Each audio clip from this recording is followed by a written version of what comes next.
Hello friends, welcome to upgrading classes. और आज की इस क्लास में हम देखेंगे एग्जांपल नंबर 3। ठीक है, तो यहाँ पे क्वेश्चन है हमारे पास, so that any positive odd integer is the form of 4q+1 और 4q+3। तो क्वेश्चन में ये बोला है कि क्या कोई भी पॉजिटिव ऑड इंटीजर क्या 4q+1 और 4q+3 के फॉर्म में हो सकता है। तो आइए इसको हम सॉल्व करते हैं। तो जैसे कि इसके पहले वाला क्वेश्चन था एग्जाम्पल नंबर 2, वैसे ही सेम क्वेश्चन है यहाँ पे। तो इसके पहले हम जानते हैं बाई यूक्लिड डिवीज़न लेमा क्या होता है।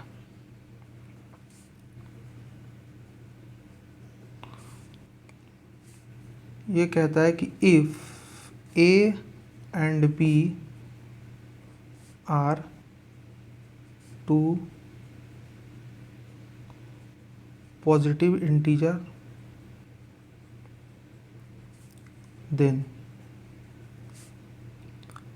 a is equal to B Q plus R where, यानी आर की वैल्यू या तो 0 हो सकती है या फिर b से छोटी हो सकती है। ठीक है, तो इतनी बातें हमें पता होनी चाहिए यूक्लिड डिवीज़न लेमा को लिखते समय। ठीक है, अब देखिए यहाँ पे इस क्वेश्चन में यहाँ से कुछ हिंट मिल रहा है पिछले वाले क्वेश्चन की तरह। तो यानी कि देखिए ये बी क्यू के जगह पे यहाँ पे 4q लिख सकते हैं हम, मतलब कि इसको कंपेयर करेंगे यहाँ से 4q, तो q से q कैंसिल, यानी हम कह सकते हैं कि जो b की वैल्यू होती है वो 4 हो जाएगी यहाँ पे। ठीक है, क्योंकि जब भी देखिए यहाँ से हिंट तो मिलेगा ही, जो q का जो भी कोफिशिएंट होगा यानी q के मल्टीपल में जो भी होगा वो हमेशा b की वैल्यू होती है। ओके, तो अब हम इसको सॉल्व करते हैं आगे।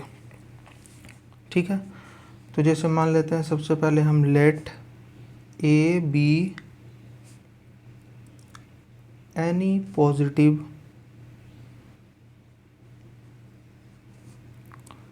इंटीजर, ए कोई पॉजिटिव इंटीजर है एंड बी की वैल्यू जो है यहाँ पे 4 हमारे पास है। ठीक है, हैंस तो लेमा क्या हो जाएगा, A equals to 4q plus R हो जाएगा लेमा। कंडीशन क्या है इसके लिए कि जो रिमाइंडर है यानी कि जो आर की वैल्यू हो या तो 0 के इक्वल होगी या 0 से बड़ी, बट कंडीशन ये है कि 4 से छोटी होगी। तो अब हमें यहाँ पे आर की वैल्यू लिखनी है। तो आर की वैल्यू क्या हो सकती है, आर की वैल्यू क्या हो सकती है, देखिए या तो 0 हो सकती है या फिर 0 से बड़ी हो सकती है और 4 से छोटी हो सकती है। यानी कि आर की वैल्यू 0 हो सकती है, 1 हो सकती है, 2 हो सकती है, 3 हो सकती है, 4 नहीं होगी क्योंकि 4 से छोटी होनी चाहिए।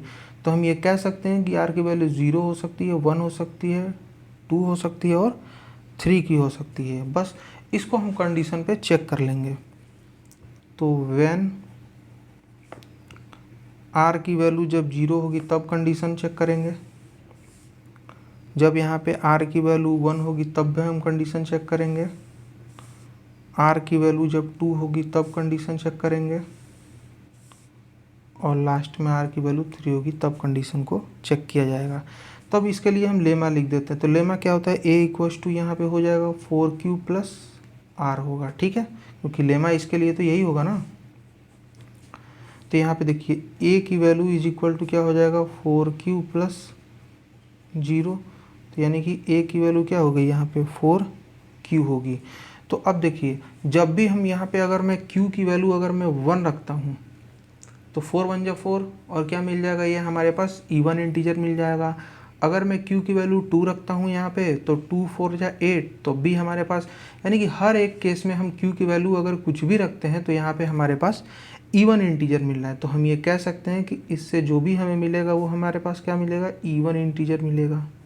राइट, अब इस केस में आते हैं जब r की वैल्यू 1 है।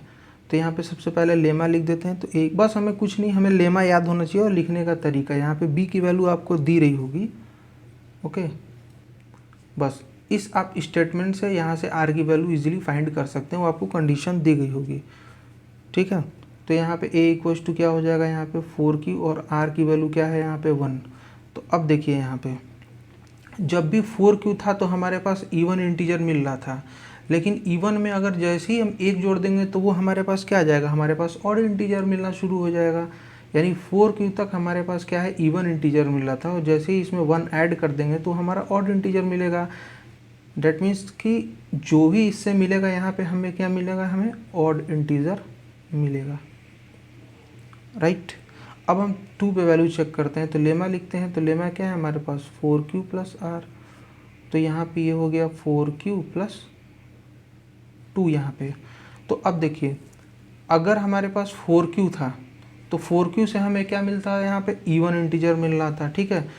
जैसे मान लेते हैं कि 4q से हमें मिल रहा था, मान लेते हैं q की वैल्यू यहाँ पे हमारे पास 1 है, तो 4 इंटू 1 और प्लस 2, इससे हमें क्या मिल रहा है, 4 1 जा 4 प्लस 2 इज इक्वल टू 6। तो ये 6 क्या है, ये हमारा इवन इंटीजर है। डैट मीन्स यहाँ पे अगर हम q की वैल्यू कुछ भी रखेंगे तो हमें क्या होगा, यहाँ पे इवन इंटीजर ही मिलेगा, राइट। अब r की वैल्यू 3 रख के हम चेक करते हैं। तो लेमा हो जाएगा a equals to 4q plus R, तो यहाँ से ये हो जाएगा 4q प्लस 3 हो जाएगा। तो अब हम इसको चेक करते हैं। तो मान लेते हैं q की वैल्यू हम 1 रखते हैं, यहाँ पे कुछ भी है q की वैल्यू, तो 4 इंटू 1 प्लस 3 हो जाएगा।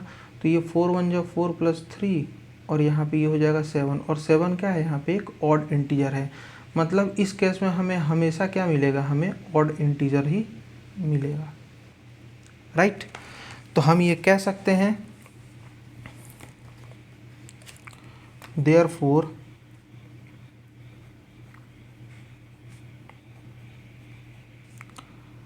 एनी, देखिए क्वेश्चन में यही तो हमें प्रूफ करना था कि 4q प्लस 1 और 4q प्लस 3 क्या ये ऑड इंटीजर हो सकते हैं positive.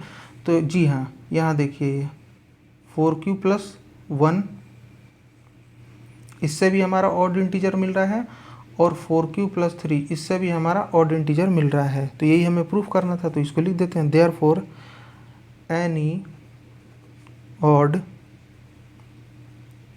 Integer is of the form 4q plus 1 and 4q plus 3।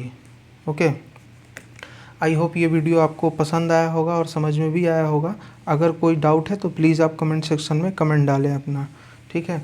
तो अगर ये चैनल सब्सक्राइब कीजिए, अगर आपने अभी तक चैनल को सब्सक्राइब नहीं किया है तो प्लीज़ बेल आइकन को बटन दबाना ना भूलें, ताकि लेटेस्ट वीडियो की अपडेट आप तक पहुंचती रहे। तो चलिए अगले मिलेंगे हम क्लास में एग्जाम्पल 4 को सॉल्व करते हुए। तब तक थैंक यू।